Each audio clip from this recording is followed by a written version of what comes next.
Warning: some contents may be disturbing. Viewer discretion is advised.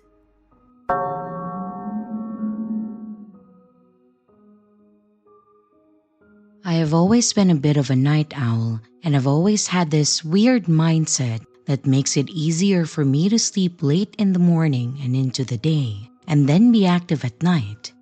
As such, I often found solace and comfort in long open night drives. To me, the empty roads, the silence of the night, and the cool breeze of the summer as it blows through the window, well, there's nothing like it. However, I do have one event that happened on a particular night drive that left me feeling terrified. Of course, it hasn't stopped me from going for my drives, but it definitely left me in a weird position. It was a cloudy night, so it was rather dark on the side roads where there were no streetlights, and the only thing keeping me on the road were my headlights. When I go on these drives, I like to go out into the areas where there just aren't a lot of houses or people, which, where I live, isn't hard. On this drive, I was heading into parts of the county where there were mostly trees on all sides of the road, and the roads narrowed out pretty thin. I was driving through the trees, and the branches started to canopy over the road, which made it even darker.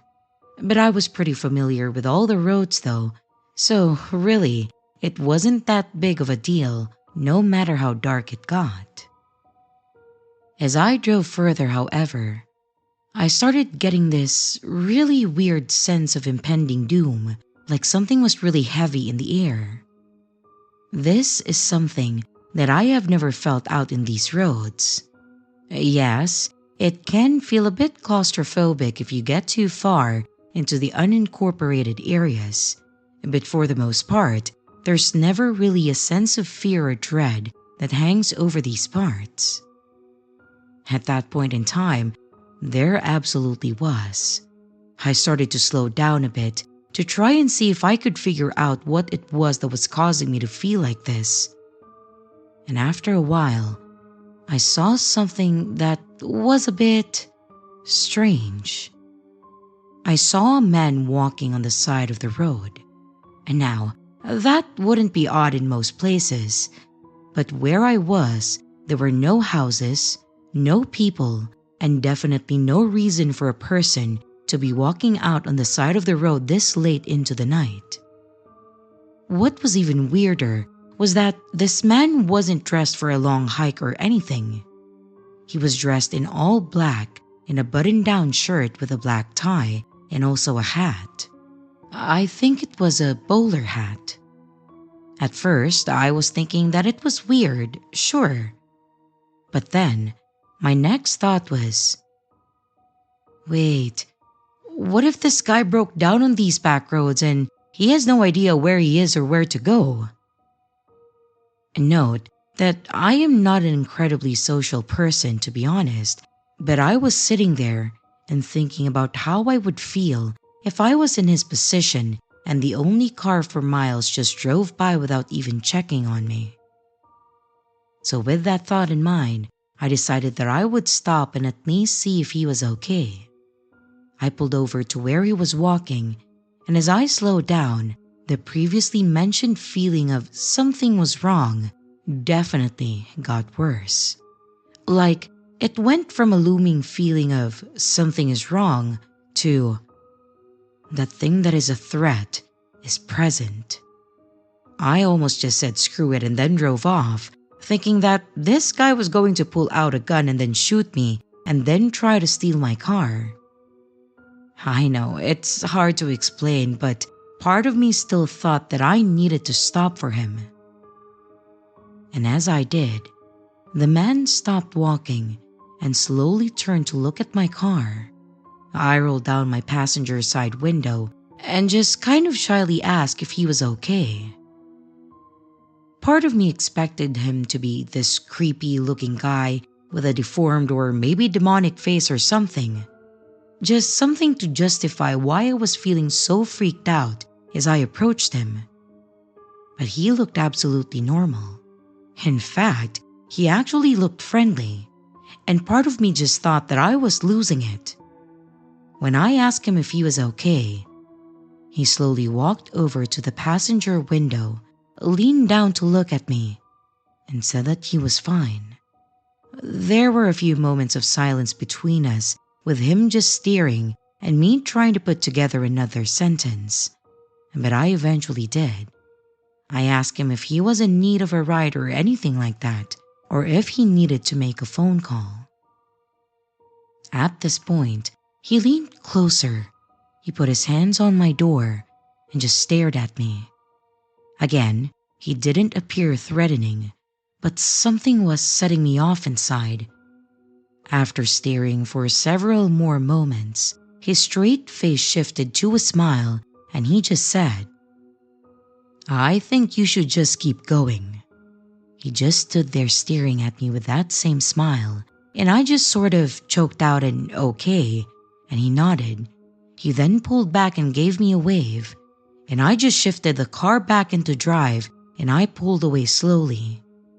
And I glanced back in the rear view a few times as I did. Each time, I saw him just standing there, watching me drive away and smiling at me, until he was no longer near enough for me to see him. The mood was definitely dead after that, so I just took some side roads until I got home and I decided to go to bed. I know that this was such a non-event, but to me, for some weird reason, it was so beyond terrifying. The way that he just seemed to release this threatening aura and be normal, and then the way that he just told me to keep driving, like if I stuck around, something bad was going to happen. It felt like both advice and a threat, like if I stuck around, it was going to be a problem for me. I think what made it so creepy was that it was the middle of the night, like 1 or 2 in the morning, and he was just there. Again, there were no streetlights, no houses nearby, no business or anything.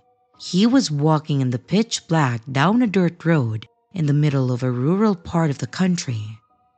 Maybe he was harmless and just wanted to disappear. Or maybe he was something more. I have no idea, and I don't want to know, to be honest, because it just scared me.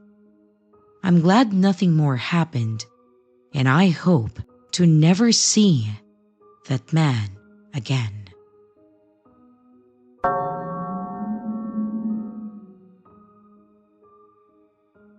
Back when I was fresh out of high school, I used to be a pizza delivery driver for a certain pizza place that is open really late, like way later than it needs to be.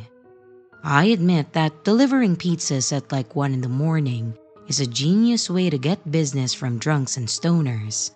But I also have to say that the pay sucked, and I was never more tired than the 9 months that I worked at that place. This experience was a few years back, but thinking about it and how it could have gone seriously makes me feel like I want to get sick. I won't. I'll push through getting the story written out though, but it really does cause a bit of panic in me. It was a pretty typical Friday night.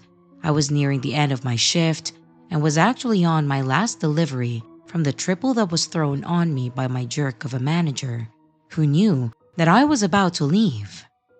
This being my last delivery, it was the furthest out of the 3, and it was definitely in a more spread out and remote part of our town.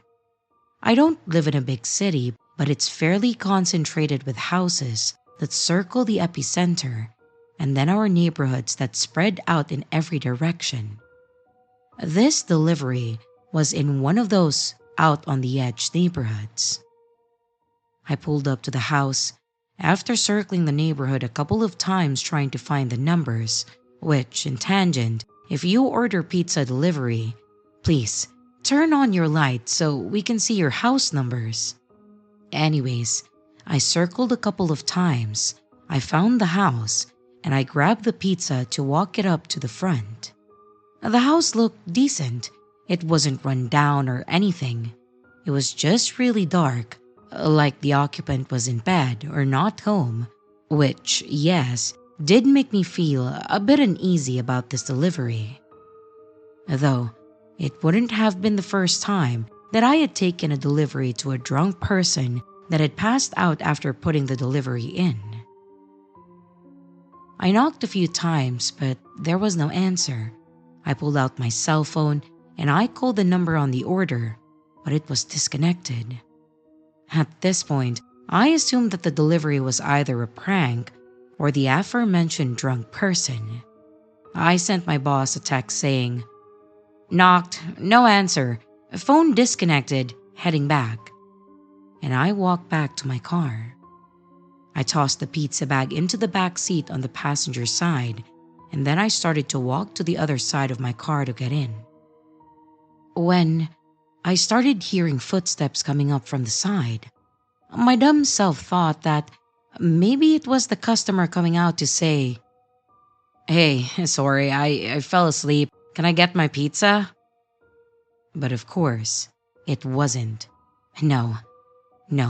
Instead, it was a man wearing a pink hoodie, dark jogging pants, and walking straight toward me with a gun pointed right at me. I put my hands up and I immediately braced for him to rob me. But after a moment, he finally spoke up and said, "Keys, now!" I nodded. I reached into my pocket and I handed the guy my keys. And after a few moments of my heart racing and my face being drenched in sweat, he motions towards the car and says, "Get in the passenger seat." At first, I was thinking I was about to die. And then, I was thinking that I could try to run as I got around the car, but again, where was I going to? I was in the middle of a mostly empty cul-de-sac, nowhere to go but open fields, and he could easily put a round in my back if I ran. At this point, I realized that I had no choice but to follow what he wanted me to do. I quickly complied with his demands, and I got in the passenger seat of the car, thinking that this was seriously going to be my final few minutes. He got in the driver's seat, started the car, and started driving down the side roads. I just sat there, helplessly, silently staring at the streetlights as we passed them, thinking about what I could say to plead for my life. My hands were seriously shaking and my mind was racing as it occurred to me that this man wasn't wearing a mask, which meant that he didn't care if I saw his face. And to me, this meant that he didn't plan to leave anyone to identify him, so I was definitely going to die. As we drove in silence, the carjacker seemed to become more and more agitated, glancing around nervously, muttering things to himself, staring at the clock on the road randomly back and forth. It honestly felt like several hours were passing, though it was probably only a few minutes. I started thinking about whether anyone would notice that I wasn't back after a while. I assumed my manager would notice after a while since I had cash that belonged to the store, but that was about it. A lot of strange things go through your mind when you're in this kind of situation, because the only thing that I could think about was how I was going to get fired if I was killed. Again, not logical, but it was all that I could think of. After another few moments, the carjacker pulled over to the side of the road and started breathing fast. I didn't look at him. I didn't turn my head, and I just shut my eyes thinking that this is where he cracks. And after a few moments, he screams, This wasn't what I fucking planned," and punches the steering wheel. I jumped, and I couldn't help but look in his direction, and he was seriously crying, like sobbing. His eyes were filled with a strange mix of anger, desperation, and regret. And then he turned to me and said, I'm sorry that we had to meet under these circumstances. His voice cracked as he said, and he just shook his head like he was seriously upset. A couple more seconds passed of this awkward silence, and then he turned, reached behind me, grabbed the pizza bag, and exited the car, walking off into the woods on the side of the road.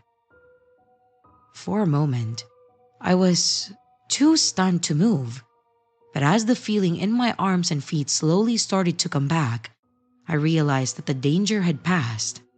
I jumped over to the driver's seat and then sped away, eager to get the hell away from that man and also this place. The entire time that I was driving, my lip was quivering, my teeth were chattering, and I was shaking, thinking that it wasn't actually over, that something else was going to jump out at me and then attack me. Obviously, nothing did, and I was able to make it back to the store. I got into the safety of the building and I broke down. I was bawling my eyes out, trying to explain that I was carjacked by this man, trying to explain everything that I had just gone through. And thankfully, my coworkers were able to get me settled down. But then after a few moments, my manager asked me why I hadn't called him or the police. Honestly, at no point did it occur to me while I was driving away from that situation to grab my phone and call anyone. Stupid, I know, but panic makes it hard to think clearly. They did call the police and they took my statement, but I couldn't tell them the exact location that he had gotten out of my car, only where he had actually carjacked me. I doubt he was ever caught, because all that I could tell them was what he was wearing and a vague direction of where he could have gone. I'm thankful that he didn't decide that I was a threat to him or that he needed to do worse than he did. And I honestly think about that night a lot. The fact that I got out unharmed, that he apologized and then stole the pizza. What kind of situation does one have to be in to do that? I don't work there anymore as mentioned, and I don't do anything related to driving my car or the public. I work in a warehouse now and I absolutely love it because there's literally no opportunity for anything like this to happen ever again.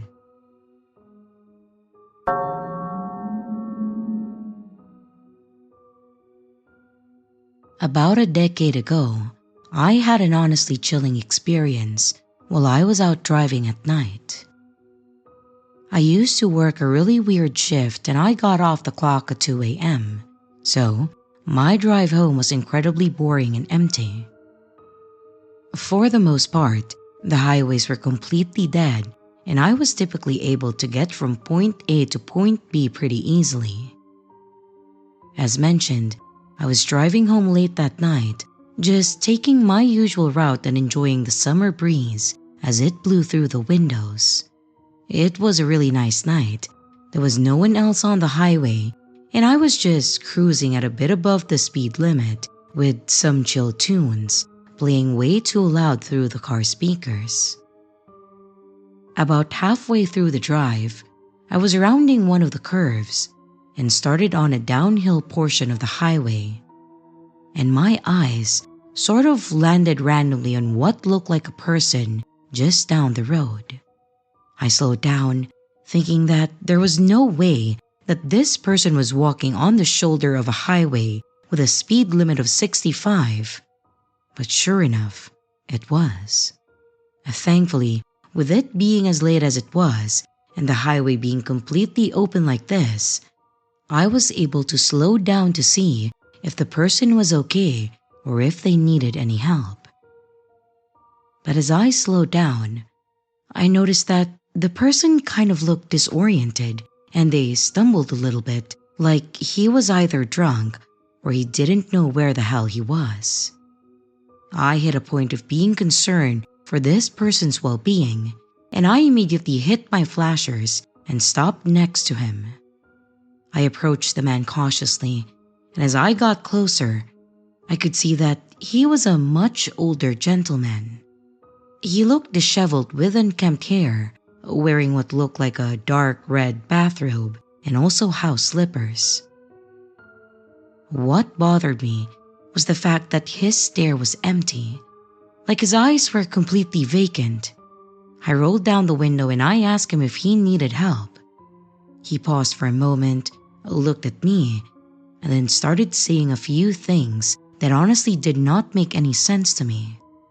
I remember two specific things that he said. He kept looking for his house because it kept disappearing, and that he couldn't ignore the voices in the shadows. I was starting to really get worried at this point.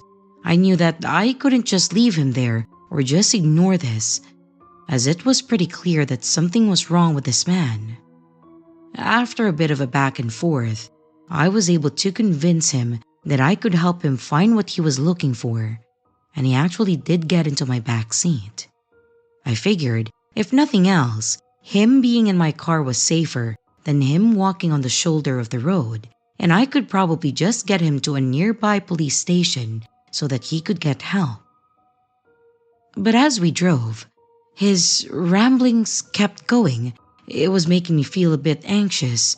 I didn't think he would do anything, but part of me was kind of getting this weird feeling like he could do something, and he wouldn't be fully aware of what he was doing.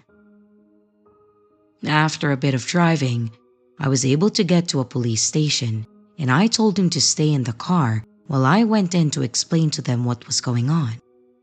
Thankfully, they didn't ask too many questions about why I had let him into my car or who I was to him. I think my panicked demeanor helped them to realize that I wasn't doing anything malicious. The officer came out and tried to speak to the man, but he just kept saying the same things about the house disappearing and the shadows talking. The officer glanced at me and I just shrugged like, "I don't know, man. I'm just trying to help." The officer helps the man out of the car and asks me if I can stick around the station to fill out some paperwork and maybe answer some questions if they have them. I agreed, and I sat there on the bench for something close to an hour. I was starting to doze off when the original officer finally came back out and asked me to go over my story again. I told him that I was heading home from my shift. I then saw the man on the shoulder of the highway and explained that I stopped because he seemed like something was wrong. And I explained that he was saying a lot of things that didn't make any sense to me. The officer nodded and wrote down what I had said, and then mentioned that he had found some information in the wallet that the man was carrying. So, to explain what exactly had happened, this man was in danger. Apparently, he had actually lived at a retirement home almost 3 miles down the highway. The officer confirmed that he had gotten a hold of the retirement home and then spoke to the employees there, and they confirmed that this man lived there.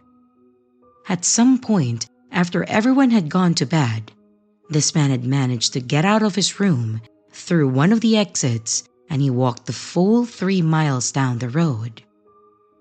Unfortunately, he did have dementia, so why he got out, where he was going, and what he was thinking and walking down the highway like that is anyone's guess. He was adamant about the disappearing house and those voices in the shadows, so maybe that had something to do with it? I don't know, honestly. The officer told me that they had someone from the facility coming to get him, and then mentioned that the facility was likely going to be doing an investigation into how he got out, so at least that made me feel a bit better about him being safer from then on. They then let me go, and the whole time that I was driving home, I was seriously staring at the shoulder of the highway and making sure that there wasn't anyone else there. I knew there wouldn't be, but I was feeling seriously anxious about it for some reason. About a week or so later, I actually got a card in the mail from the retirement home, and I'm guessing that they got my information from the officer when they picked up the man. It was a card with a photo of the man and a few of the nurses. He was smiling and wearing a little birthday hat, and it mentioned that he was celebrating his 89th birthday. There was a short note on it thanking me too, so that was nice. And I was glad that he was back with the people that could help him. This was a long time ago, so it's likely that he is no longer with us. But I do hope that he was able to live out the rest of his time comfortably. And I hope that they were able to keep him secured in their facility after that night.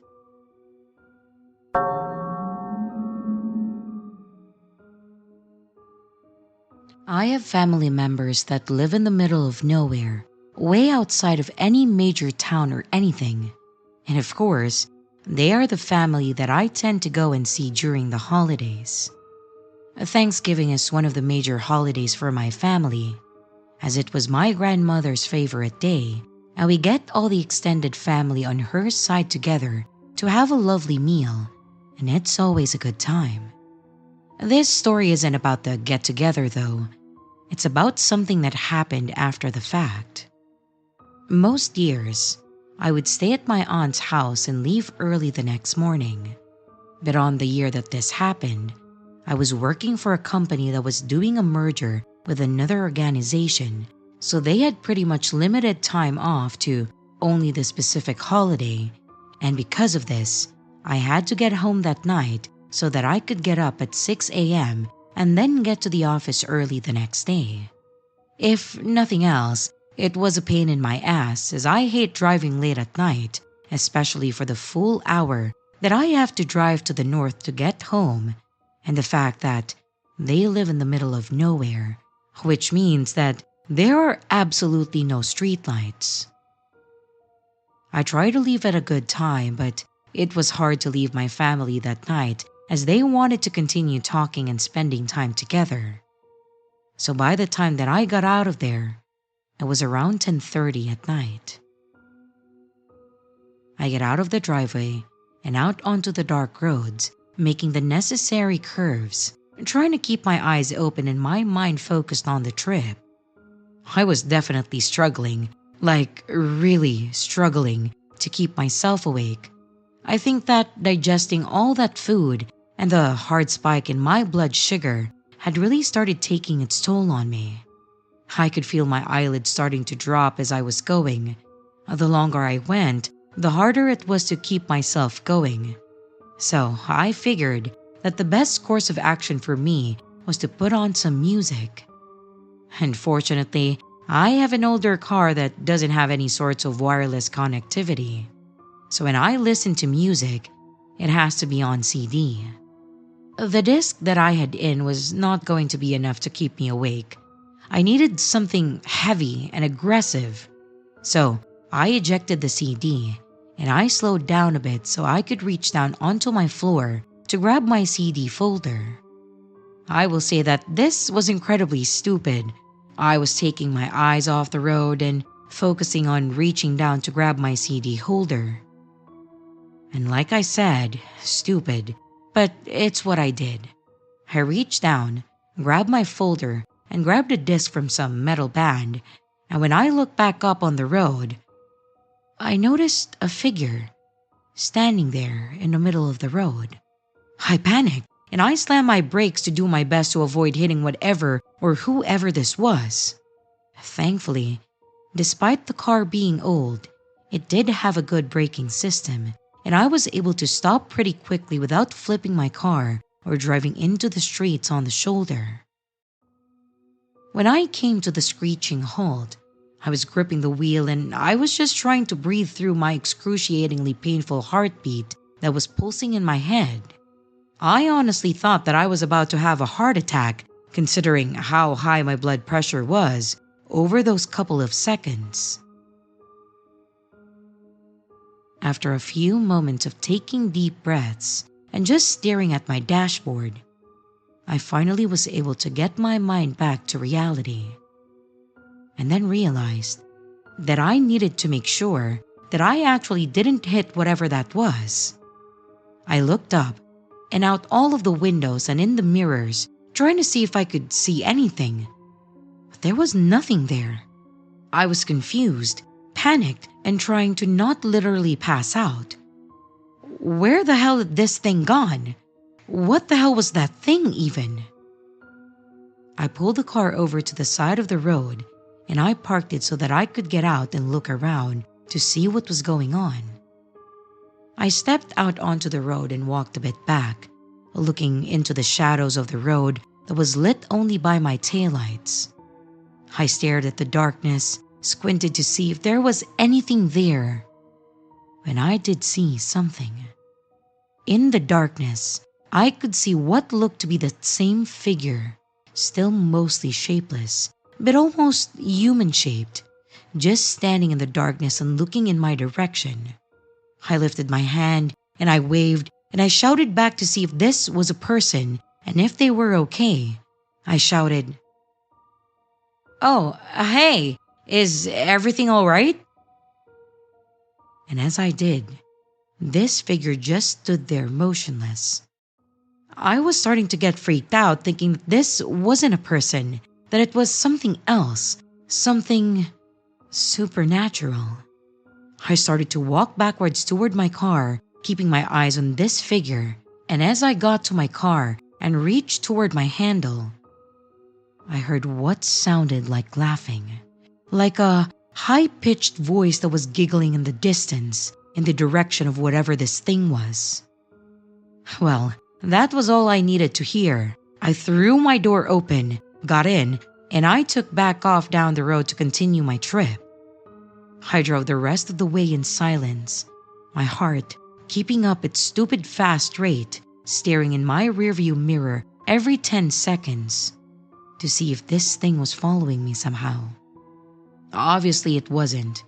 Whatever the hell that demonic thing was, it stayed there in the dark, a fact for which I was very thankful. I got home and I struggled to go to sleep that night, just kind of staring at the ceiling with my heart just pounding like hell. Honestly, I don't think my BPM dropped below 120 until the next morning. Like, my body was reacting intensely to the whole thing, like my instincts knew that whatever this was truly dangerous, and it would have been much worse if I hadn't taken off. To this day, I still can't explain what happened on that drive home. I've tried to rationalize it as my imagination just running wild or some sort of prank. But deep down, I know that something truly terrifying was watching me.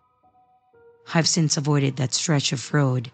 I found another way to get home from my aunt's house, and the memory of that night still haunts me. For anyone that has any sort of name for this thing or an explanation, please do let me know. I can't physically describe it other than it seemed to be just a living shadow on the road that stared intently. It looked like a person, sort of, but it was mostly shapeless beyond that. It was just intensely dark and creepy. I know that this doesn't help much, but it's the best that I've got for it. Anyways, that's my story, and I hope that I never experience anything like this for the rest of my days.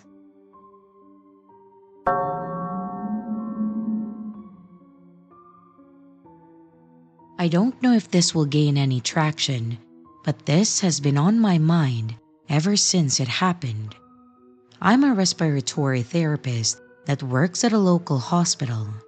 I was on my way to work, about less than a mile drive from my occupation, when the car in front of me quickly merged into one of the emergency lanes as if something sudden had just happened. And then he just sat there, no hazards going off, nothing to indicate that he planned on moving. I still had 20 minutes before I had to be at work. Assuming this individual may be in distress or have car problems, I decided to be a good Samaritan. I parked on the shoulder of the road and I turned on my hazards. We exchanged eye contact and I gestured a wave, rolled down my window, and I asked, "Are you okay?" He seemed to have either not heard me or ignored me, but he did seem to realize that I wanted to help him. He gets out of his car at this point. Keep in mind that we are on an extremely busy road. I'm in my work scrubs, which tends to help people relax, knowing that they are with a healthcare professional. However, this was different. When he got out of his vehicle, I assumed that he would have told me that he was in some type of pain or something that caused him to pull over abruptly. He had been driving fine the entire time that I was behind him. So, I casually get out of my vehicle and I walk over to the back end of his car. This is when I officially start a conversation asking if he's hurt or if something is wrong. You know, all the basics. But the thing is, his eyes were cold. He had this body language to him that almost made him seem a little unhinged or skittish. He had not answered any of my questions, so I tried once more asking, "Hey man, we are in the middle of a busy road. Is there something wrong with your car or something going on with you?" He simply replied, "No." I started to feel this sensation of discomfort, like he wanted to do something to me, but he was restraining himself. So I continued to play it off. He didn't seem drunk or high, but he had these black beady eyes that I couldn't stop looking at. It was as if he was just a vessel to something dark. I tried to continue the conversation. "Why did you stop, man? You don't want to get hit out here."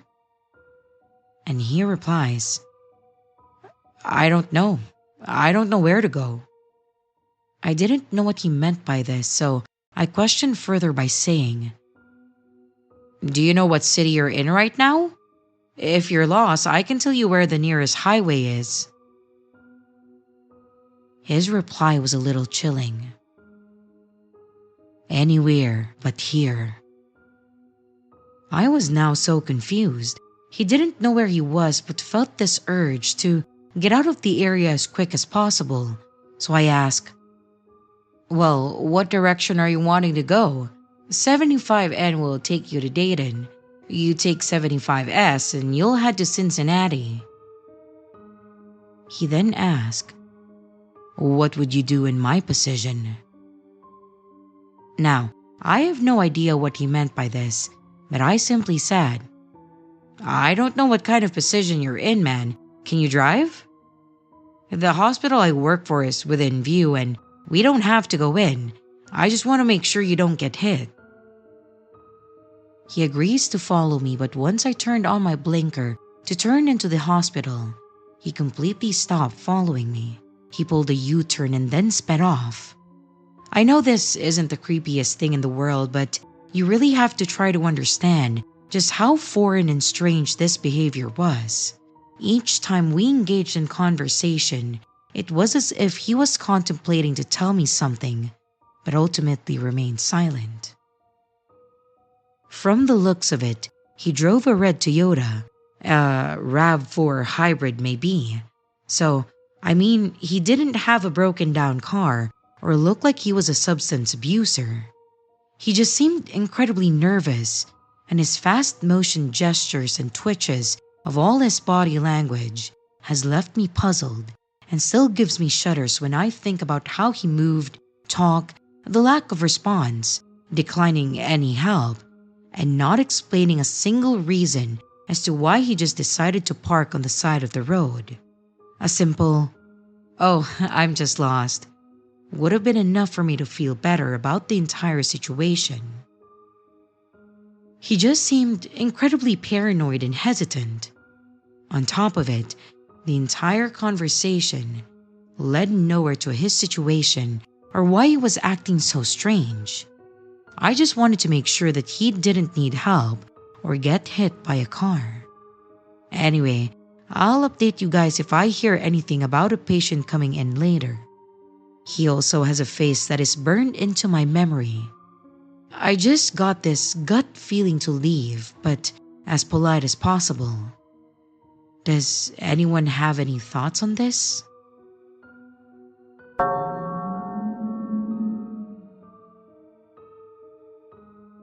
I want to start this story off by saying that It isn't necessarily a horror story, although it was absolutely scary for me, as some people may come out of this story thinking that I'm preachy, and I don't really care if that's how you feel by the end. This story is one that is a necessary cautionary tale for anyone that may put themselves into these kinds of situations. This happened when I was 21, and honestly, it wasn't that long ago. It was in the early 2010s. Back then, I was the type of kid that thought I was invincible. I ran on Red Bull more than sleep, and I know that there are a lot of people out there that do the same. I hope that this story does not get through to some of you, and again, preachy. I know, but it's an important experience that needs to be put out there. I was driving home from college on a Friday night, trying to get out to my parents' place to spend a few days so that I could get away from campus. I had made this drive numerous times, always late in the evening, and I had never had any issues with it. It was a long, monotonous drive, one that was partially main roads and partially winding side roads. On this night, I'd been on the road for a couple of hours, and it was pitch black out, and I thought that I was doing okay. I had just chugged the second Red Bull for the drive, and the caffeine was causing my heart to beat fast and my mind to race. I was getting kinda jittery, my left leg bouncing on the floor and my right foot holding the gas pedal down. My eyes kept wandering onto the dull glow of the headlights as they passed, and despite the fact that I was starting to feel a bit lightheaded, I was determined to make this drive without stopping. As the next hour wore on, I started feeling my eyelids grow a bit heavier, which was actually making me angry as I was running hard on the caffeine of the energy drinks. Yet, I was starting to feel tired. My brain was focusing way too hard on how I was feeling, how tired I was starting to get. I started thinking that I should pull over and take a minute to take a breath, that my getting lightheaded was something serious. But being the stubborn guy that I was telling myself that I only had about half an hour left to go. It was probably the rush of adrenaline that was kicking my ass at the same time that my brain was begging me to sleep. But I was arguing with myself inside about stopping. And in the end, my stubborn side won. And I slapped my face telling myself that I wasn't going to give up that easily. And that's where things went completely wrong, and my life would change permanently. It must have only been for a couple of seconds, but in the brief moment that my eyes fell shut, my car veered slightly to the side. The sudden jolt of the tires hitting the gravel on the shoulder snapped me awake, only to see that I was heading off the road. Panicking, I overcorrected and quickly went from correcting and trying to maintain to completely losing control of the situation. My car skidded across the road and I slammed into a guardrail, causing my car to flip multiple times before finally coming to a hard stop just before hitting a large tree. The force of the impact is beyond description. The glass all shattered, and the only sound alongside the metal crunching was me screaming my lungs out as the whole thing happened. Time seemed to completely slow down as I felt myself being violently tossed around the interior of my car. And when it finally came to a rest, I was nothing shy of disoriented and in shock. I could feel my breathing slow down, the world was spinning, and I could feel blood drip down my face as the pain of the situation slowly settled in. Despite my injuries, I was able to crawl through the destroyed door and pull myself close to the shoulder of the road. I don't know how I got as far as I did, but I had managed to get close enough to be seen. I lay there, trembling, crying, screaming as loud as I could while in excruciating pain. After what was probably a couple minutes, A car drove by and they saw me. I will say that after I heard, "Oh my God, call 911!" I completely blacked out. There's a huge chunk of time that is completely gone. My memory goes from hearing that to seeing doctors trying to keep me alive and then waking up when everything was done. And the aftermath of all of this was a nightmare. I spent a couple of months under medical care, undergoing surgery and physical therapy.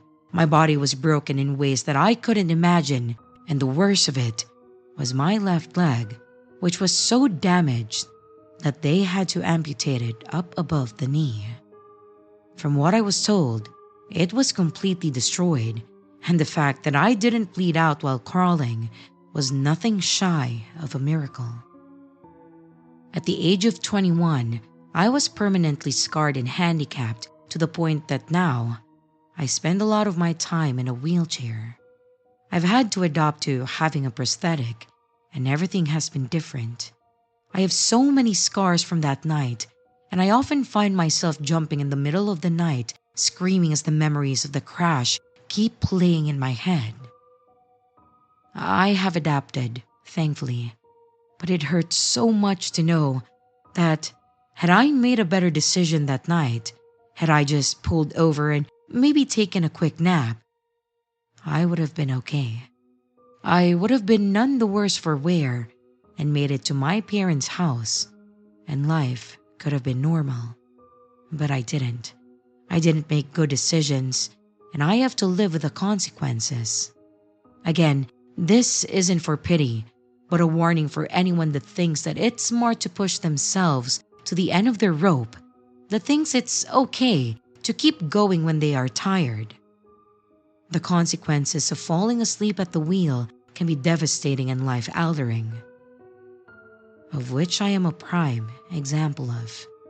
It's not worth it, so take care of yourself and listen to your body, and don't end up with a story like mine.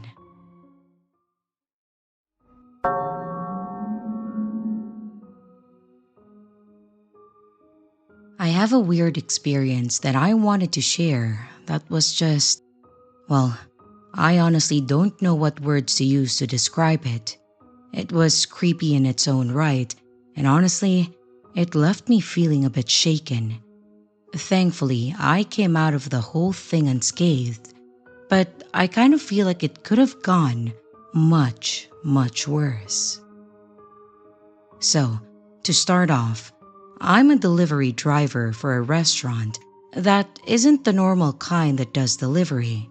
I'm the only driver for this specific restaurant, and while we aren't as busy as, say, pizza shops, we do get enough orders to keep me busy for the entire shift. Because of this, I put a good number of miles on my car, and I drain my tank pretty frequently. Sometimes, I have to stop at random stations along the way or in between deliveries to make sure that I have enough miles left to get to the next stop or stops, and then back home to base. It takes a good amount of coordination, and I have honestly pushed it once or twice to a limit that I don't like to push it to. This was, unfortunately, one of those times. It was near closing time, and I was on the last 3 deliveries. It was a triple, so I had to take one, then the next, and then the next as quickly as I could. I had gotten the first one done. I looked up the location for the next, and as soon as I did, I noticed that the mile counter on my car showed 3. Basically, I had 3 miles to go until it was on a hard E. I wouldn't say that this was the most accurate reading, but again, I don't want to end up randomly stranded with 2 people's dinner sitting in my passenger seat. So, I hit the button for the nearest gas station, and sure enough, there was one that was between 1 mile and 2 miles from where I was sitting. It looked like it was kind of tucked in between a couple of neighborhoods, like this was a really weird place station, but I was just thankful that it was close. I then pulled away and made the quick trip to the station. And sure enough, it was there. Google was not lying to me at all. The building was dark, like they had closed up for the night, but the pumps had card readers and were definitely still on based on the lights that were shining on the screens and overhead. I pulled into the parking lot and then got up to one of the pumps. I got out, swiped my card, basically did all the things that one does when they are filling their tank. After a couple seconds, I noticed a couple guys standing next to the building. One of them was sitting on the ground and smoking, and I could see the embers glowing in the dark, and the other was staring at me from under his hood. Of course, I was a bit on edge. I had cash on me from the deliveries, but at the same time, with where he was standing, I would have had time to throw the pump and jump into my car before he could even get close. So, assuming that he didn't have a gun or anything, I was cautious, but pretty sure that I was safe. I go back to filling up, and as the amount hits 5 gallons, the pump just suddenly stops. I stare at it, squeeze it once or twice, but sure enough, it was done with me. I looked up at the machine, then toward the building, as if there was going to be someone there to help me. When I noticed that the man with the cigarette in his mouth was now standing at the emergency shutoff valve, which explained why the pump stopped working. Within the second that it took me to realize that it was just him, I heard footsteps behind me and I thought, I really just let this happen after telling myself that I was going to be fine and that I would have time to jump in my car. I'm seriously about to get robbed by this creep. I turned slightly, and as expected, the man with the hoodie on is approaching me. But strangely enough, he's not getting too close, like he was walking toward me, but stopped about 6 or so feet from me. He lifts his head a bit to stare at me, and I look at him. And there were several very awkward moments that we shared standing at this gas station pump. The whole time I was just thinking, I'm dead. I'm absolutely dead. This is how I'm gonna die. While glancing between him and the man at the shut-off button on the building, making sure that neither of them is getting closer or pulling a gun or something. I have no idea why I did this, but I looked at the man in the hoodie and just kind of shyly said, the pump isn't working. Like this man worked here, I was going to go troubleshoot the problem. I really don't know why I said this. I guess it was just me being scared and confused as to what was about to happen. The man smirks, looks down at me, then up to the machine and says, "Station's closed." As if I wasn't already being awkward and weird, I pointed toward the card reader and said something like, "Oh, but I should be able to still get gas. The readers are 24/7. This guy in the hoodie seriously started laughing like I had just told him the most hilarious joke and he could not hold it in. After shaking that off, he shook his head and looked back at me and said, "No, mate, the station is closed. No more gas." And then motioned for me to get in my car to leave.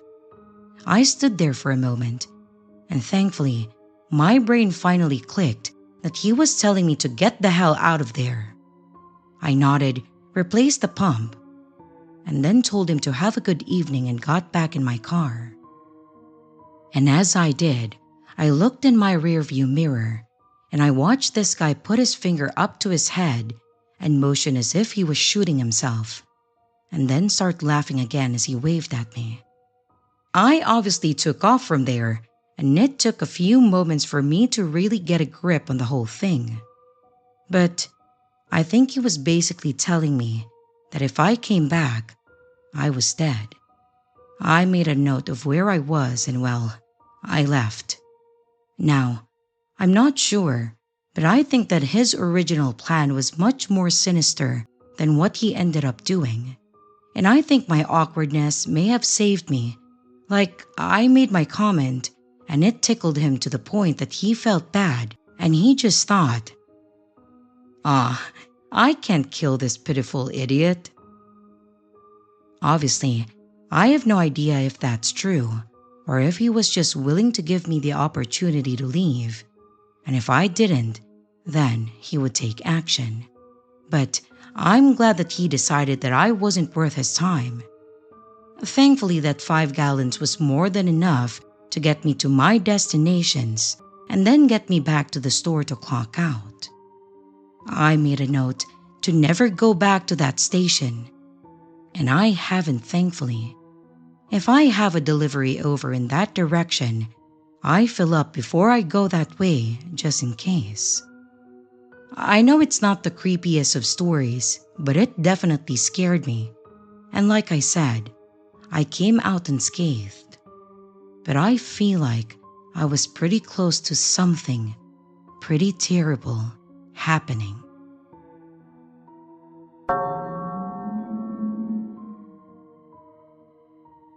Growing up in a small town has a certain charm and simplicity that can make a childhood feel like it exists in its own bubble.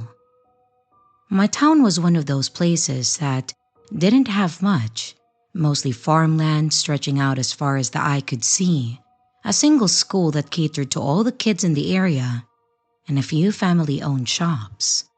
There wasn't much to do, but that simplicity was part of its appeal. We knew everyone, and everyone knew us, which made the idea of danger seem almost foreign. Out of all the places we could go, my favorite was the gas station that had a shop attached to it. It was probably the biggest shop in town, and the person who worked there as the clerk was a family friend. His presence always made me feel safe, like an extra layer of protection.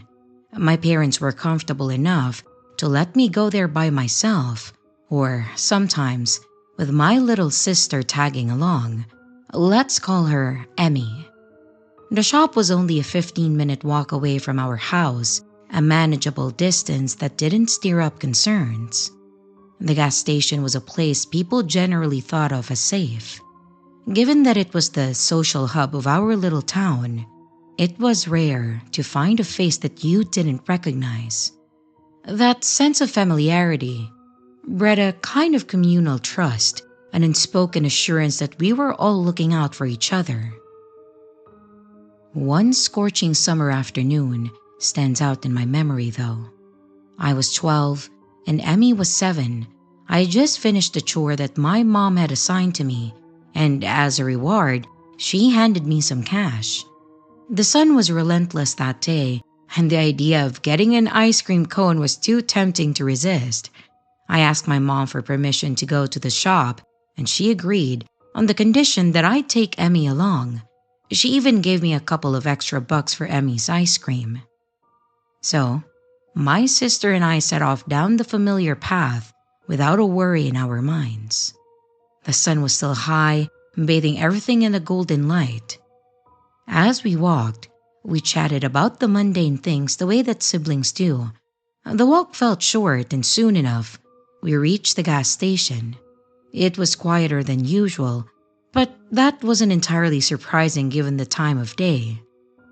However, something caught our eye. A red, shiny pickup truck parked near the gas pump. It looked brand new, like it had just been bought that day. This was unusual because most of the trucks and cars in our town were old and worn out. The newness of the truck made it stand out like a sore thumb. Our attention then shifted to the man pumping gas into the truck. He was a stranger, and in the town where everyone knew everyone, an unfamiliar face was immediately noticeable. He looked like he was in his late 20s, wearing a jean jacket, loose jeans, and a hat. And when he saw us, he took off his hat, revealing his unkempt oily hair, and then he gave us a smile that made my skin crawl. He waved hello, but there was something off about him that I couldn't quite put my finger on. I tried to ignore him, but Emily, being young and innocent, waved back. Well, that was all it took for the man to start talking to us. His initial questions were innocent though, how we liked the weather, what snacks we were planning to buy. His chatter didn't raise any immediate red flags, but there was just something sinister about him that set my instincts on edge, and I just could not figure out what it was. As the conversation progressed, he mentioned that he was new to the town and that he would love it if we showed him around. I declined his offer immediately, but he persisted. He said that he would buy us snacks if we promised that we would get into his truck and then show him the best places in town. I told him that there was nothing to see and that our parents were waiting for us to come back soon. He then offered to just drive us home after we were done buying snacks. There was something in the desperation in his voice that made my heart race.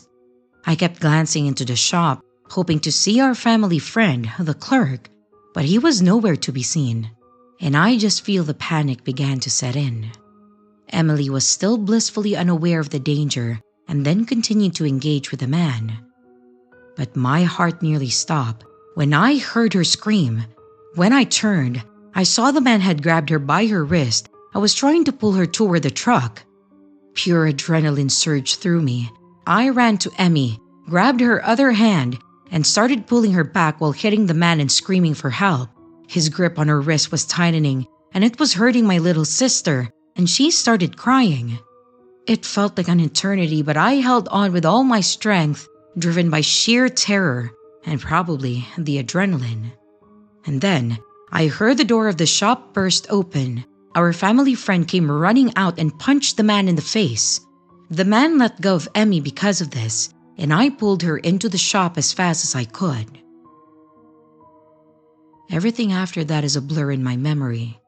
I vaguely remember my mom arriving and the sheriff showing up shortly after. We went to the clinic too to get Emmy's wrist checked out. Long story short, our family friend was in the toilet doing his business when I couldn't see him. When he heard the screams, he came out as fast as he could. Then, he and the man exchanged some blows.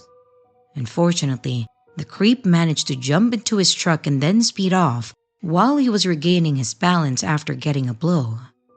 He called the sheriff and then my mom, and she then arrived in minutes and stayed with us as we waited for the police. That day changed everything. From then on, my mom insisted on accompanying us whenever we wanted to go to the shop. We never saw that man again, thank goodness. I'm in my 30s now, with a child of my own, and I've made sure to teach them about stranger danger. That experience left a mark on me, a reminder of how quickly things can go wrong, even in a place that you consider safe.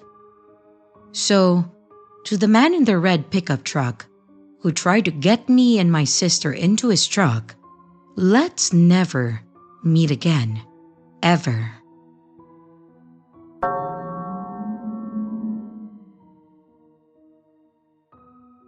I was on a long drive trip a while back, heading to another state for a work event that I was pretty much told that I needed to be a part of.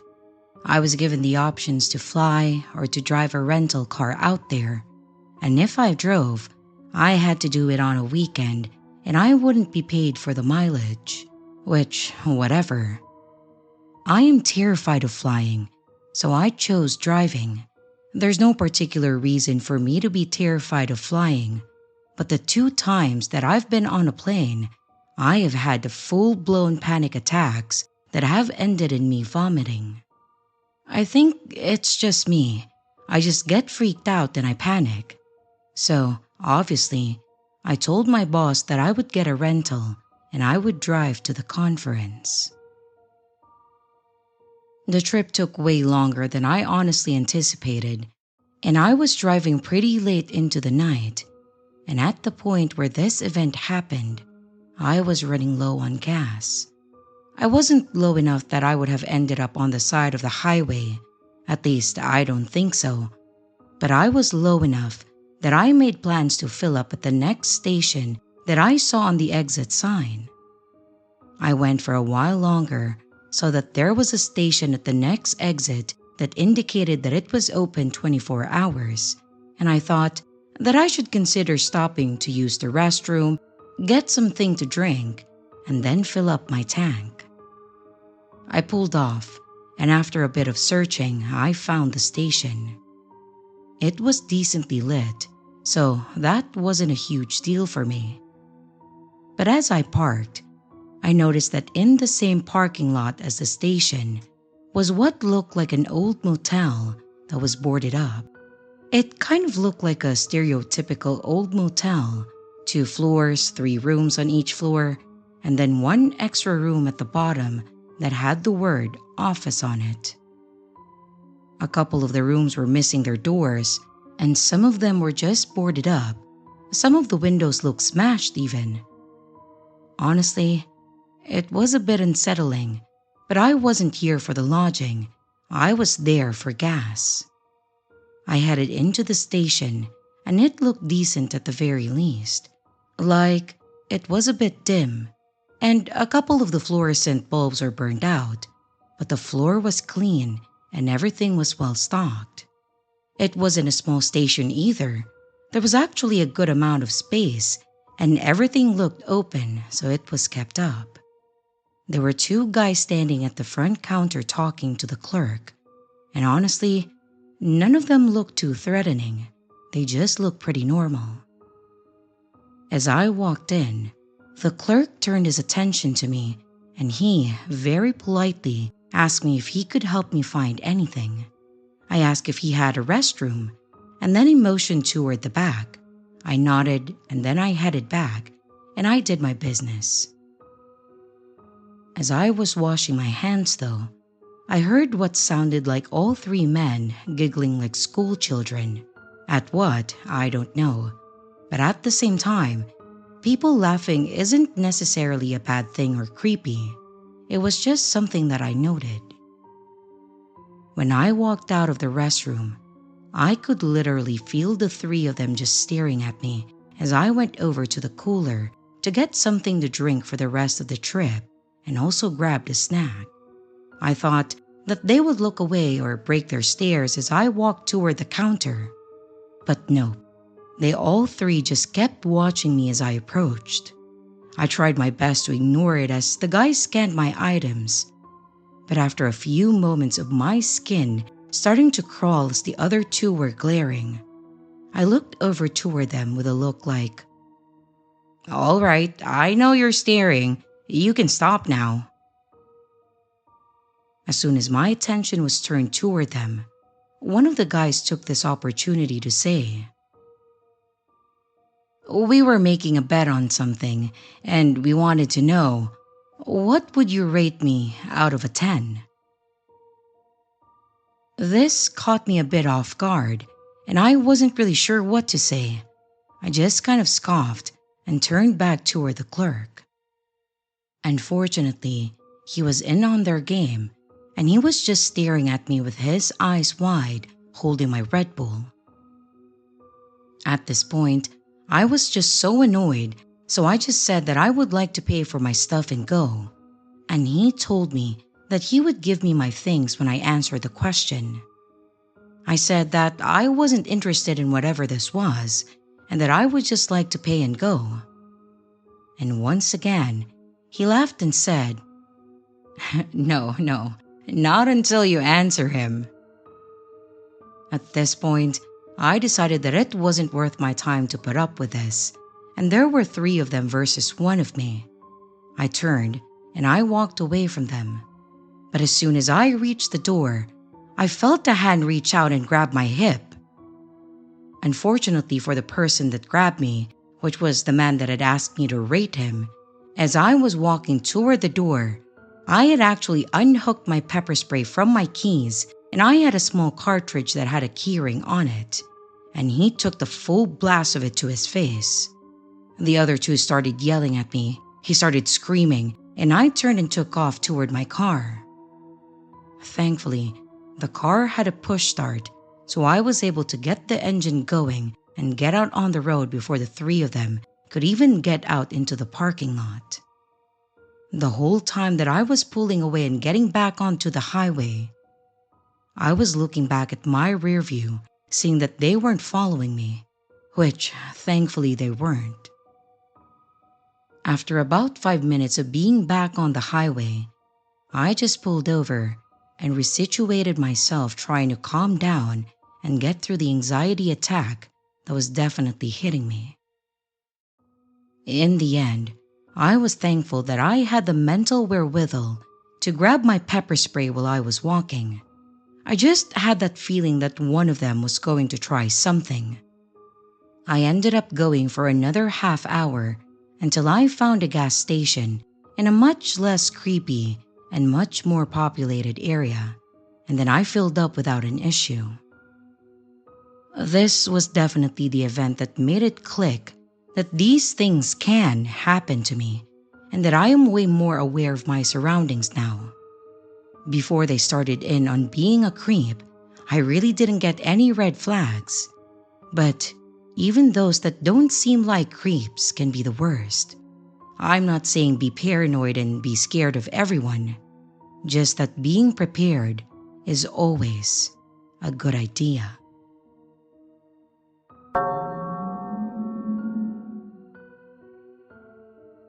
I work the overnight shift at a gas station that is situated in a suburban area that isn't fully incorporated. And by that, I mean that there aren't houses everywhere, and there are quite a few spots that are dense forest. When you live and work near areas that are just trees like this, a lot of weird rumors and stories get thrown around, and this was no exception. I'd actually heard some dumb stories about the woods from coworkers. There was a rumor that they, whoever they were, had found a bunch of mutilated deer out there, and that a man had once been camping in the woods and got attacked by something. I don't know why a man would be camping in the woods behind a neighborhood, but it is what it is. They were just silly stories told by people to scare others. Of course, now I'm a bit more of a believer because of the fact that I saw something in those woods that I can't really explain. It was a pretty quiet night. We weren't very busy, so I was taking the opportunity to do some restocking and cleaning of some of the shelves that we had. As I was stocking some of the chips, I heard what sounded like a thud coming from where the dumpster was on the side of the building. Unfortunately, we'd had issues with a homeless guy that kept trying to sleep in our dumpster, and as much as I felt bad for the guy, I couldn't let him do that because the truck came for the dumpster at like 4 in the morning, so if he was sleeping in it overnight, bad things could happen.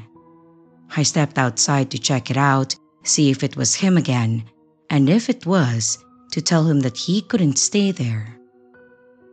As soon as I stepped outside, I got hit with something I actually struggled to describe beyond a hit of adrenaline that sent chills down my spine. It was like I needed to be scared of something, and my body knew that I needed to be scared, but I didn't know what I needed to be scared of. I slowly turned toward where the dumpster was, and I really don't know what it was that I was looking at, but whatever it was, it had dropped the dumpster on its side and was tearing into the trash. I just sort of stood there staring at this nasty mass of fur that was eating the garbage. I think I was trying to place a name to this thing that I was seeing.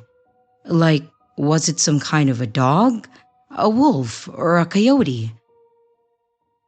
But no, I can say with certainty that this thing was canine-like, but it was not a normal canine.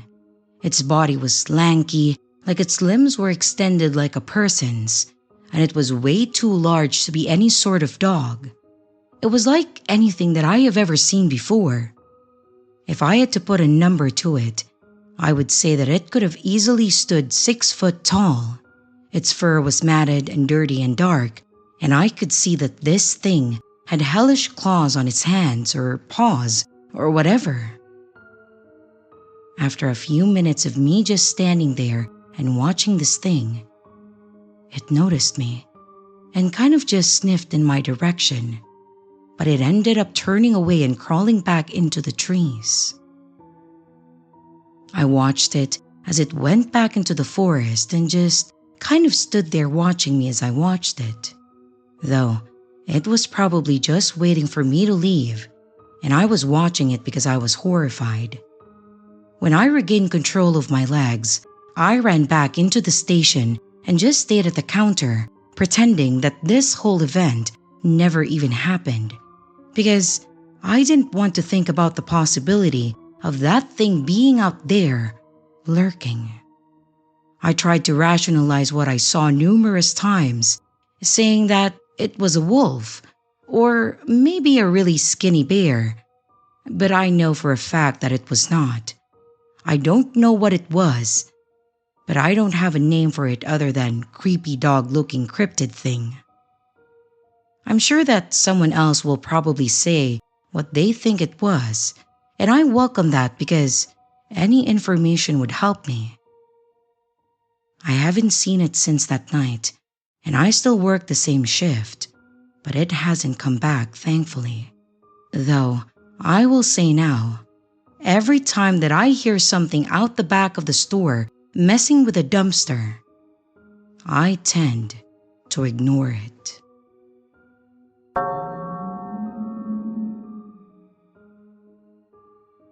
I've worked at a small gas station in the middle of nowhere kind of town for quite a few years now. I used to work the day shift, but I decided that I would take the pay increase and lose my social life and work the overnight shift instead. Not like I had much of a social life to lose, to be honest. I've been married for about 10 years, and we don't exactly go out to parties or hang out with our friends or anything. Thankfully, my wife doesn't mind that I work the overnight shift, and we've made it work between the two of us. Honestly, the job has been incredibly uneventful for the years that I've worked it, with very little exception. Obviously, this is an event that is an exception. One important thing to note about this station is that we are mostly a 24/7 station, with a 1-hour exception each night for us to count down the drawer and do the receipt drop in the back. Basically, we close for 1 hour to mark the end of the day for the business and to pull the numbers. They used to not close to do it, but there was one point where the store was actually robbed by a former employee during the count because he knew the time that it was done, and the door was unlocked, so he took advantage of it. Ever since then, they've made it to where the store is closed for 1 hour every single night. It's a weird system, but it works in the end. On this night, I had closed down the store at 3 a.m. as I was scheduled to do, and I had counted down the drawer first, then did the receipt print for the cards. I had actually gotten it down in about 40 minutes, so I had 20 minutes until I needed to reopen, and I decided that I would go ahead and just take a few moments to myself behind the counter, kind of like a power nap kind of thing. Not really sleeping, but just doze off for the 20 minutes. A couple minutes after that I had sat and closed my eyes, I started hearing what sounded like a banging noise. It was enough to pull me out of my light nap and make me jump. I looked around at the door, and there was a woman that was smacking the door and pulling on it as hard as she could. At first, I instinctively started saying, "Oh, sorry, we're closed until 4. I can't unlock the door until then." But as I started talking, I could tell by the way she was frantically pulling at the door and staring at me that something was seriously wrong. Since I'd already counted down the drawer, I figured that I could let her in and at least see what the hell was going on. I walked around the counter and then unlocked the door and asked what I could help her with.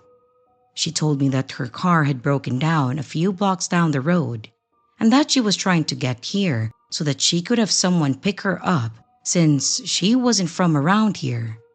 But she then said that for the last block or two, there was someone that was following her.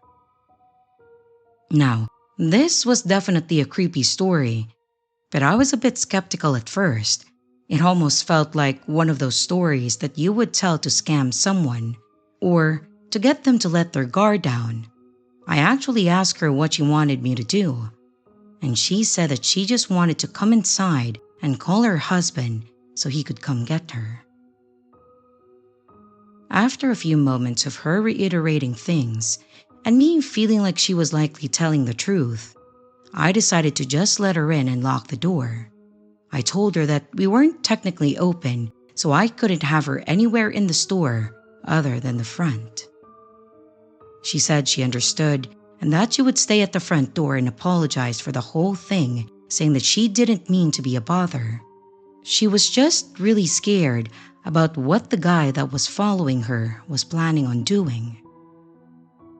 At this point, I felt like she was leaning too heavy into the story to be lying to me, so I told her that it wasn't a bother and mentioned that if she sees him, I'll go ahead and call the cops for her. After a few minutes of her talking on her phone to who I am assuming was her husband, and then her waiting and just staring out the front door, she started making a bit of small talk, which was fine to me. I still had a couple of minutes before I could reopen, so I kind of welcomed the conversation. No sooner than we started just talking about whatever, I heard another loud sound, but this time, it wasn't just a person smacking the glass. It was the sound of something smashing the glass on the side door. Thankfully, the door was designed so that smashing it wouldn't allow access, as the glass was reinforced. It wasn't very wide and there were 4 metal bars across it, but this guy was seriously doing everything he could to smash the glass so that he could get in. Like, he was pretty clear in what he was trying to do. The woman screamed and I kind of yelped like, "What the hell?" And I turned to look at the scene in front of me. And after realizing what was happening, it occurred to me to hit the panic button. I know you're not supposed to hit them until the robber leaves in order to prevent a hostage situation, but I knew that he wasn't going to be able to get into the store with what he was doing. I'm sure this whole thing played out in like 10 seconds, but it felt like forever. Just standing there, watching this guy rapidly smashing the glass in the door and trying his hardest to get into the station. All the while, this woman is screaming that this is the guy that was following her. I'm telling her to get behind the counter and trying to figure out what the hell to do. I guess that the guy realized that he wasn't going to get it, and he just kind of stood there staring at the two of us with this horrible grin.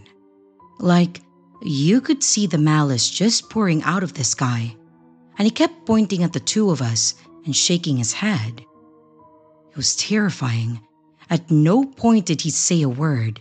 He just stared, smiled, pointed, and shook his head back and forth, which felt more threatening than if he had been screaming at us.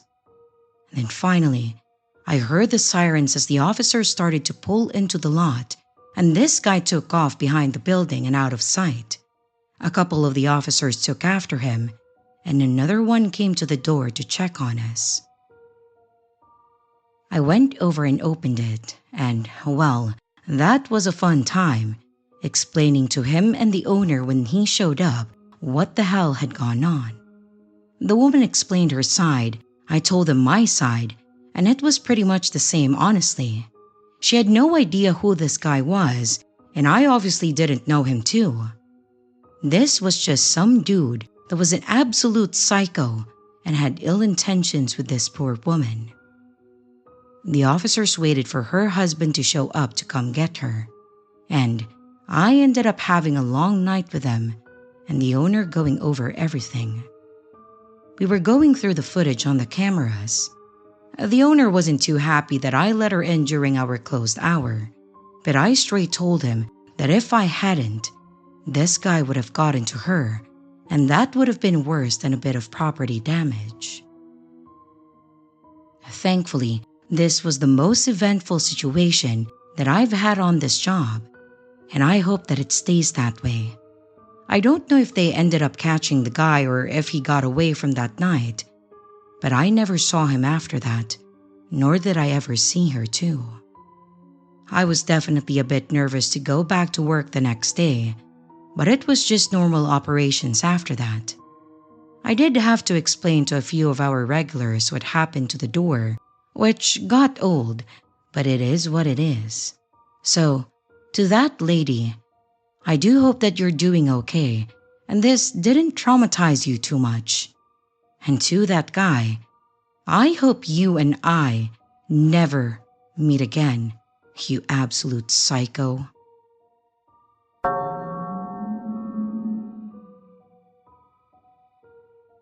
My name is Lily, and I'm a college student working part-time at a gas station to make ends meet. I've always struggled with insomnia, and instead of spending my nights tossing and turning, I decided that it would be better to work the overnight shift. It seemed like a practical solution, allowing me to earn some money while keeping my mind occupied. The gas station is a small 24-hour joint located on the outskirts of town.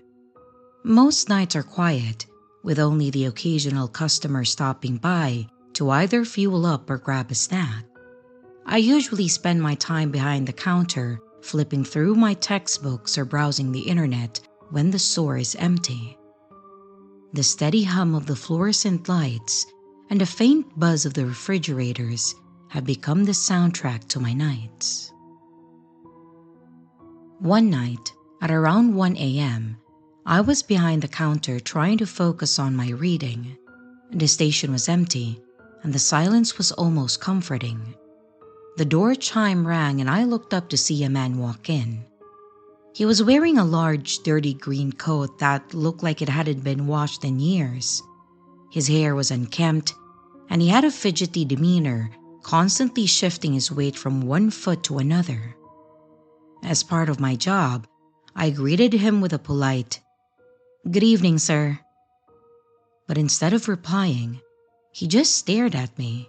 His eyes lingered on mine for a little too long, and it made me feel uneasy. But I just tried to brush it off, telling myself that he was probably just as tired or distracted. And without saying a word, he turned and started walking through the aisles, his eyes scanning the shelves. I watched as he picked up a few bags of chips, examined them, and then put them back. But after a few minutes, he finally came up to the counter and then placed several bags of chips in front of me. He smiled, but there was something off about it. His lips curled up, but his eyes remained cold and weird. He then asked me about the cigarettes, which were stored behind the counter for safety reasons. I nodded, and I turned around to get them. As I reached for the pack, I heard the crinkling sound of a chip bag being opened. I turned back quickly to see that he had opened one of the bags and was eating the chips. I said, "Sir, you need to pay for those before you eat them." I was trying to keep my voice steady. He chuckled, a creepy, unsettling sound that sent shivers down my spine. "Oh, okay," he said, putting the half-eaten bag back on the counter. I handed him the pack of cigarettes and I asked for his ID. He reached into his jacket to get his wallet, but as he did, I noticed something that made my blood run cold. Tucked into his pants was a gun. My heart started racing, and I felt a surge of fear and panic. He saw me staring and then asked, "What, see something you like?" Before giving me a wink, I was both disgusted and terrified. I was trying to keep my composure, and I checked his ID, my hands trembling slightly. He went to pay for the items, but he was a bit short on cash. His expression darkened, and he looked very upset. He then asked if I could cover for him, I initially started to refuse him. I said, "I don't think that," and then I was cut off by the man slamming his fist against the counter. He had a stone cold look in his eyes, and I jumped, startled by the sudden act of violence. At that point, I just decided to go along with it. The fear of what he might do next was overwhelming me, and I said, "Okay, just pay what you have and I'll cover the rest." My voice barely audible. He smiled, a sinister glint in his eyes, and said, "Well, that's a good girl." He then took the items and left, giving me one last wink before walking out the door. I stood there, shaken and disgusted. My mind was racing. I couldn't believe what just happened. The man's presence had been unsettling from the moment he walked in, but seeing the gun and the way he had interacted with me left me feeling vulnerable and scared. I hoped to never see him again. The rest of my shift was a blur. I couldn't focus on anything, my thoughts consumed by the encounter that just happened. Every time that the door chime rang, my heart would skip a beat, fearing that he had come back and probably take more things. Or maybe finally shoot me, I don't know. But finally, when my shift ended, I clocked out as quickly as I could, and then I headed home, still shaken by the experience.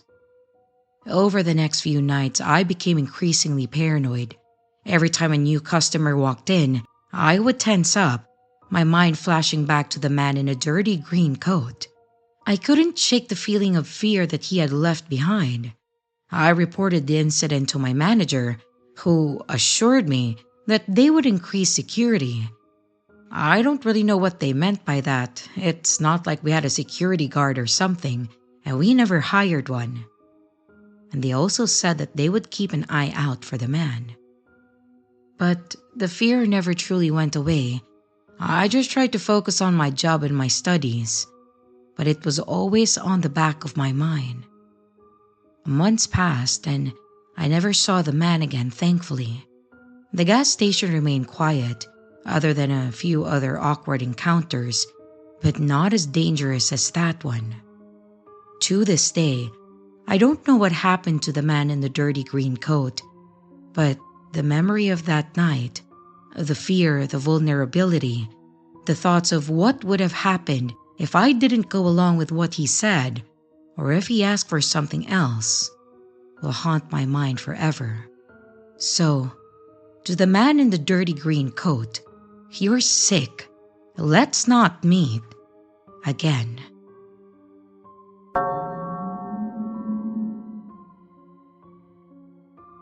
Nowhere near as creepy as the other stuff that I have read on here, but still very strange, and I have no idea. Me and my mate D, both 17, are both cruising around our local area in his new car. Important to note that D had not passed his test nor had insurance, therefore we usually drove at around 2 to 3 in the morning. We pull up to our local petrol station to get some fags. I had a goatee and I didn't get ID'd, so we came here often. As we pull in, this pretty built dude asks us to roll down our window. We roll down and get chatting to him, and then he tells us that his wife is very angry at him because he's been on a bender and can't get home and is desperate for a lift back. Then he offers us 500 euros for a lift to a city that is only 40 to 50 minutes away. I would be lying if I didn't say that our dumb 17-year-old brains immediately thought that this was an easy payday. But then, the reality set in that we are driving illegally. But we didn't want to tell him that obviously, so we politely declined. But he then gets really insistent that we have to give him a lift, like really insistent. I finally realize that surely he can just get a taxi. The guy working in the garage would definitely call him one, and it's not like he's short on cash, nor would the taxi even break 100 euros. So I say this to him, and he genuinely has no answer to it and just insists that we should give him a lift. The actual conversation actually went on for almost 20 minutes, but unfortunately, I can't remember the other details. I offered to book him a cash taxi, and after many attempts of convincing him on how much cheaper it is, he then accepts. We say that we are leaving now as we were both weirded out, and he just turns to us and says, "You guys are fucking idiots." But we just kinda smile and then start driving. Out of nowhere, a guy, even bigger built, runs at our car and just throws his drink all over on D through the open window. Obviously, D is fuming and jumps out of the car and I follow. We walk up to the guy, and the guy that was talking to us is profusely apologizing for his mate's actions. I remind D that we are driving illegally, and the last thing that we want to do is to get into a fight and the police be called. So, we get back in, drive off and cancel his taxi. The rest of the night, we were just trying to make sense of what just happened. It just never sat right with me. I don't know why he was so insistent. Maybe so that when we got there, he could just jump out and run, so he gets a free lift for him and his mate. Also, it could have been to rob the car.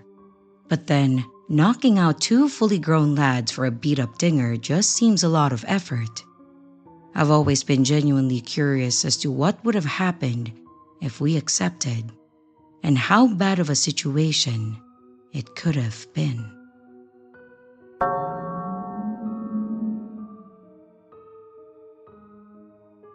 Life hasn't been easy for me lately. With bills piling up and my day job barely covering the essentials, I had to find a way to make ends meet. So, when I saw the "Help Wanted" sign at the local gas station, I figured that it was a godsend. The position was for the overnight shift, and while it wasn't ideal, beggars can't be choosers, right? The extra income was crucial, so I took the job without a hesitation. The gas station is a small, unassuming place located on the outskirts of town. It's the kind of place where you wouldn't expect much to happen, especially during the quiet hours of the night. My duties were straightforward: keep an eye on the pumps, restock the shelves, clean the store, and then handle the register. It was monotonous work, but it allowed me to catch up on my thoughts and sometimes even squeeze in a bit of reading when things were really slow. I'd been working there for a couple of months now, and everything seemed pretty standard. Most nights were uneventful, if not downright boring.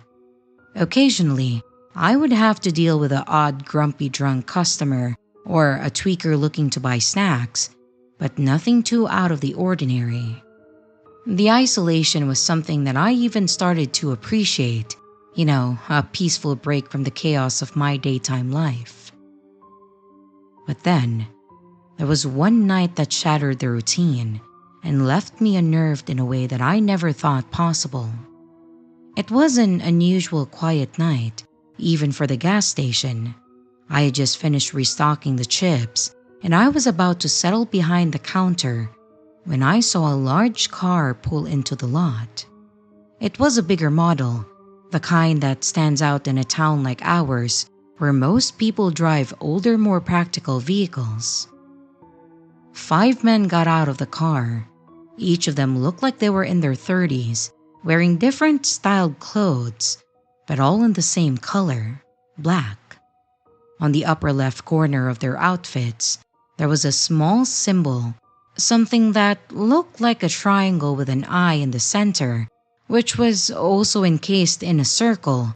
I'm sorry, I don't quite remember, but it had an eerie cult-like vibe to it, and it made me feel uneasy right from the start. But oh well, I didn't mind it as much. Probably just a fashion statement, I thought to myself. They walked into the store and began picking out snacks, chatting among themselves. I tried to focus on my task, but I couldn't help but glance at them periodically. There was something about their presence that felt intrusive. They also kept glancing back at me. As they finished gathering their items, they all approached the counter at once. The way they huddled together was so intimidating, overwhelming even. At first, they seemed friendly enough, making small talk as I scanned their snacks. But even after I completed the transaction, they lingered. Their questions began to feel invasive and overwhelming. And they asked about my background, my interest, my schedule. The questions kept coming, and I found it hard to escape the barrage. Despite my discomfort, I remained polite, giving shorter and sometimes single-word answers, hoping that they would take the hint and leave me alone. The men then took turns talking about how good their lives had become ever since they joined what they referred to as a support group. Yeah, that's what they called it. They spoke reverently about their leader who had apparently taught them so much and then transformed their lives. They described how they all lived together, ate together, and worshiped together. And in my brain, I was like, worship? It was starting to creep me out. The more they talked, the more it sounded like they were describing a cult, but a modern one at that. My anxiety grew as they started pushing me to join their group, to check it out, insisting on the benefits and how it could change my life too. I declined, saying that I wasn't interested at all, but they kept pushing, their tone becoming more insistent. One of the men seemed to get angry at my refusal. His fake friendly facade was cracking, and he was about to reveal his true self. And I literally felt that I was in danger at that moment. And just when I thought that I might cave in under the pressure, I hear 2 trucks pull into the lot. I recognized them as regulars who often came in at this hour. The sight of the familiar faces seemed to disrupt whatever sinister intentions the men had. They stopped their aggressive pitch and reluctantly made their way out of the store. But before they all left, one of them looked back at me and said, "We will be seeing you around," in a tone that sent a chill down my spine. As they drove off, I felt a wave of relief but also an undertone of lingering dread. The rest of the night passed uneventfully though, but I couldn't shake off what had happened. My mind raced with questions. What did those men want from me? Were they really trying to recruit me in some kind of cult? And if so, why me? The thought of seeing them again filled me with a sense of deep unease. Since that night, I've been on high alert during my shifts. Every time a car pulls into the lot, my heart skips a beat. I haven't seen those men again though, thankfully. But it still made me wary of strangers and taught me to be more cautious, even in a place that I once considered safe. I don't know what those men were truly after, and I pray that I never find out. To those modern cult men, I hope we never meet again.